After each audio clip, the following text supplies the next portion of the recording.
Welcome back to Sai coaching classes. विद्यार्थी मित्रांनो, आज आपण बघणार आहोत chapter number 8 cell biology and biotechnology यामधील 5 मार्कचे क्वेश्चन जे की विचारले आहे आतापर्यंत झालेल्या सगळ्या एक्झाम मधील जे की पीवायचे क्वेश्चन 2019-2025 पर्यंत.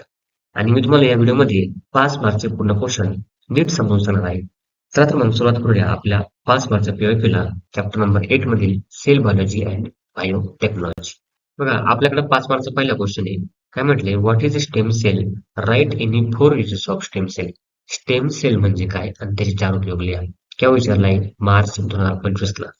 आता डेफिनेशन लिहायची. आता स्टेम सेल म्हणजे काय माहिती का? आपल्या शरीरामध्ये अशी एक स्पेशल सेल आहे, ती स्पेशल सेल शरीरामध्ये पूर्णपणे डिवाइड होऊन कंटिन्युअसली आपल्या शरीरामध्ये ग्रोथचं, रिपेअरचं आणि कोणतं रेजिस्टन्सचं काम करत राहतात. ठीक आहे, बघू डेफिनेशन बघू. Stem cell are undifferentiated special cell which have the ability, त्याच्या ॲबिलिटी असते डिवाइड रिपीटेडली, कोणतं रिपीटेडली डिवाइड होतं and differentiate into different types of cell, म्हणजे रिपीटेडली पूर्णपणे डिवाइड होऊन वेगवेगळ्या टाइप्स ऑफ सेल मध्ये काय होतं, रूपांतर होतं.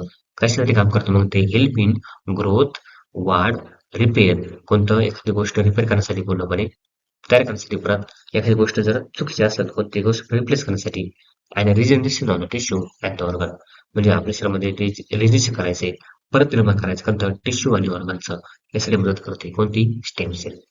आता त्याचे 4 उपयोग कोणते बघा. पहिलं आहे रिजनरेटिव्ह थेरपी आहे किंवा सेल थेरपी. दुसरं आहे ब्लड सेल प्रोडक्शन आहे. तिसरं ऑर्गन ट्रान्सप्लेशन आहे. आणि चौथं कोणतं? Treatment of injured and the burns. आता पहिलं बघा रिजनरेटिव्ह सेल थेरपी. पहिले काय म्हटले? Stem cell are use to replace dead or damage sale.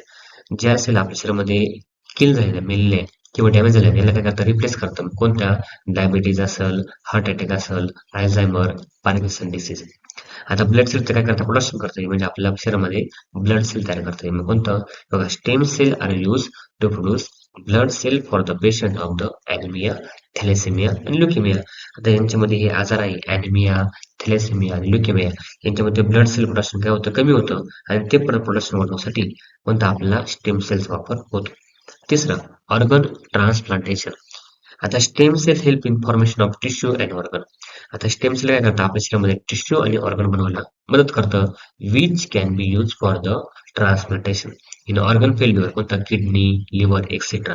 जर आपल्या शरीरामध्ये ऑर्गन फेल्युअर झालं, तर अशा वेळेस ऑर्गन ट्रान्सप्लांट करताना आपल्याला स्टेम सेलचा वापर करावा लागतो. आता आपल्या शरीरामध्ये इंजुरी, एखादा पार्ट झालाय, दुखापत झाली किंवा बरं झालं, जडा वगैरे आहे, अशा वेळेस कोणता?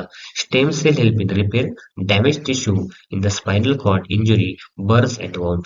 आता म्हणजे आपल्या शरीरामध्ये जर स्पायनल कॉर्डला काही दुखापत झाली, काही एखादा टिश्यू डॅमेज झाला, तर यांना रिपेअर करण्यासाठी किंवा आपल्या एखाद्या शरीरामध्ये जळाला पार्ट असेल, या पार्टला पूर्णपणे रिप्लेस करण्यासाठी आपण काय करतो? स्टेम सेल वापर करू शकतो. हे झाले कोणत्या? स्टेम सेलचे 4 उपयोग. बघा पुढचा क्वेश्चन विचारतो तुम्हाला मार्च 2020 मधला. ठीक आहे. पहिला क्वेश्चन काय म्हटलं? What is biotechnology? म्हणजे बायोटेक्नॉलॉजी म्हणजे काय? Give one use of biotechnology. C नंबरचा question, give one commercial use of biotechnology.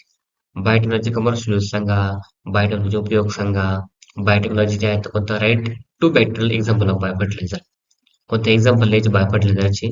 त्यानंतर write to names of crop genetically develop. आता जेनेटिकली डेव्हलप, त्यानंतर कोणतं? जेनेटिकली मॉडिफाय क्रॉप, हेच तुम्हाला लिहायचं. पण पहिल्या क्वेश्चन आन्सर बघू. बायोटेक्नॉलॉजी म्हणजे काय? तर बघा, biotechnology is the use of living organism. Biotechnology म्हणजे आपण लिव्हिंग ऑर्गॅनिझमचा वापर करतोय.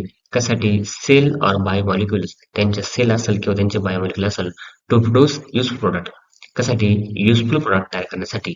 आणि सर्व्हिसेस फॉर ह्युमन वेलफेअर, माणसाच्या कल्याणासाठी आपण लिव्हिंग ऑर्गॅनिझमचा वापर करतोय आणि त्यांच्या सेलचा बायोमॉलिक्युलचा वापर करून आपण वेगवेगळे प्रॉडक्ट्स जे आहेत उत्पादन घेतोय, याला काय म्हणतो आपण?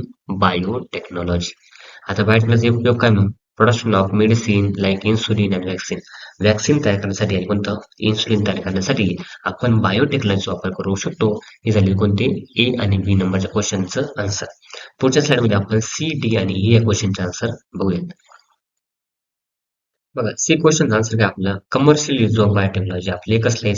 Development of GM crop such as BT cotton for higher yield and pest resistance. म्हणजे आपण कमर्शियल यूज काय, उपयोग काय केला जीएम क्रॉपचा, म्हणजे बायोटेक्नॉलॉजीचा? जीएम क्रॉप बनवलाय. जीएम क्रॉप म्हणजे काय? Genetically modify crop. आता बीटी कॉटन आपल्याकडे बेस्ट एक्झाम्पल आहे, ज्याचा वापर करून आपण पूर्णपणे कशाचा? बायोटेक्नॉलॉजीचा आपण जास्तीत जास्त उत्पादन घेतले. कोणतं? पेस्ट रेजिस्टन्स व्हरायटी जे आहेत ते आपण तयार केली. आता एक्झाम्पल तुम्हाला विचारले कोणतं बायो फर्टिलायझर रायझोबियम आहे आणि ॲझोटोबॅक्टर आहे. तुम्हाला दोन एक्झाम्पल आहे कशाचे बायो फर्टिलायझर ते कोणते बॅक्टेरियल एक्झाम्पल आहे. जर तुम्हाला प्लॅन्ट विचारला असेल तुम्हाला तर ॲझोला आणि नॉस्टॉक तुम्हाला दोन लिहायला लागले असते. पण तुम्हाला काय विचारले बॅक्टेरियल एक्झाम्पल विचारले रायझोबियम आहे आणि ॲझोटोबॅक्टर आहे.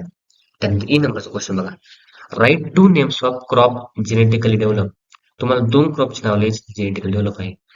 बीटी कॉटन आहे, बीटी ब्रिंजल आहे. आता गोल्ड राईस पण आहे, जे तुम्ही लिहिलं तरी मोर दॅन सफिशियंट आहे. ठीक आहे, हे तुमचा आन्सर तुम्हाला माहित पाहिजे.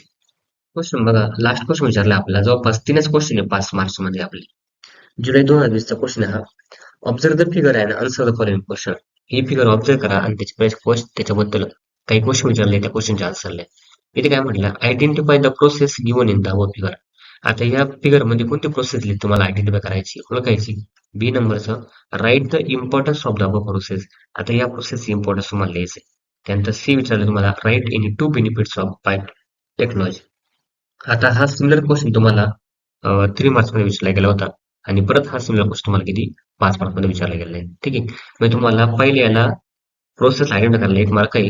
ही प्रोसेस पूर्णपणे एक्सप्लेन करायला तुम्हाला 2 मार्क आहे आणि परत हे दोन बेनिफिट तुम्हाला 2 मार्क म्हणजे 2, 2, 4 आणि हा 1, 5 असा 5 मार्काचा क्वेश्चन आहे. ठीक आहे, बघू मग आपण ए, बी आणि सी चं आन्सर.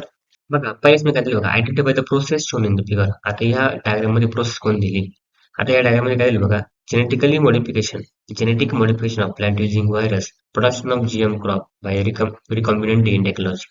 रिकॉम्बिनंट डीएनए टेक्नॉलॉजी वापर करून काय केलं आपण पूर्णपणे जे रॉ पोटॅटो आहेत आपण तयार केले. म्हणजे आपण काय केले इडिबल वॅक्सिन जे आहेत ते इडिबल वॅक्सिन तयार केली. म्हणजे आपण एखाद्या प्लांट मधले जे डिझायर जीनचा वापर करून आपण रिकॉम्बिनंट डीएनए टेक्नॉलॉजीनुसार आपण अशी प्रोडक्ट तयार केली. कोणतं बटाटे तयार केली. ती बटाटे जर आपण खाल्ली तर आपल्याला नॅचरल इम्युनिटी जी आहे ती भेटू शकते. ठीक आहे, त्यानंतर B number what is the importance of our process. तर या प्रोसेसचे इम्पॉर्टन्स काय महत्व काय. This process help to introduce desire gene into plant. आता हा एक डिझायर जीन आहे जो आपण प्लांटमध्ये इंट्रोड्यूस केलाय हे त्याचं महत्व आहे. त्यानंतर दुसरं it help to develop improve corporate like disease resistance for high yield crop. म्हणजे आपण डिसीज रेजिस्टन्स व्हरायटी जे आहेत ती आपण तयारी केली आणि हाय इल्ड जे आहेत म्हणजे जास्तीत जास्त उत्पादन जे आहेत ते आपण घेतलेले आहे with the help of above process. म्हणजे थोडं किती प्रोसेस काय माहिती का.